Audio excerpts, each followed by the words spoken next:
ina ba daukashin Hausawa abokan aiki na da musulmai gaba ɗaya na duniya haƙuri akan abin da ya faru, kuma in Allah ya yarda hakan ba za ta taɓa faruwa ba, ba zai sake faruwa ba in Allah ya yarda. Wannan mutanen ko kuma in ce mutumin da ya yi wannan furicin a ƙasan hotona, duka idan muna bibiyan abin da yake faruwa a duniya mun san cewa muna cikin wani situation yanzu da ake yakar musulmai.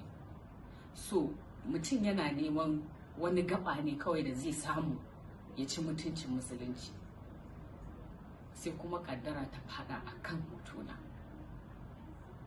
Ni ina ɗaya daga cikin waɗanda suka yi ta yakan abubuwan da ke faruwa, ya fi min ciwo fiye da kowa.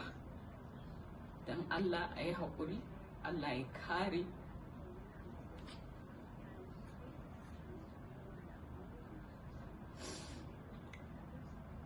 Mu yi haƙuri,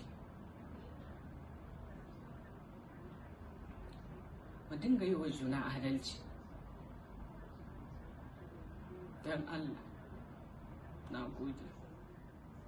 Wannan abu ya fi min ciwo fiye da ya san cewa ba zan taɓa yin abin nan har cikin zuciyata ba, ba kuma da niyyar, ban kuma saka wannan hoto da niyyar abin da ya faru ba. Asali ma ban ma san ya faru ba sai da aka kira ni aka fara gaya min cewa ga abin da yake faruwa. Ni musulma ce, iyayena musulmai ne, dangina gaba ɗaya musulmai ne. Ba zan taɓa yin wani abu da zai taɓa musulunci ko kuma manzon Allah sallallahu alaihi wasallam ke bina zai gani. Ni ba mahaukaciya ba ne, ba ni da dalilin da zai sa in yi supporting ko kuma in bi wannan abin da wancan ya je rubuta a ƙasan hoto. Amma dai kaddara ya riga fata. Duk ma dai abin da ya faru ne a dalili na.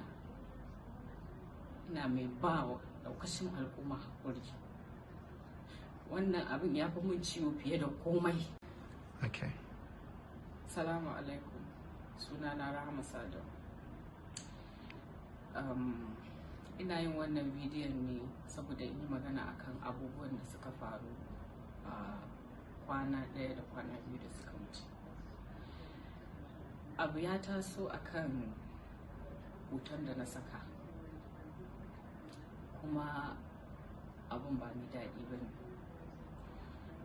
kuma duk wanda ya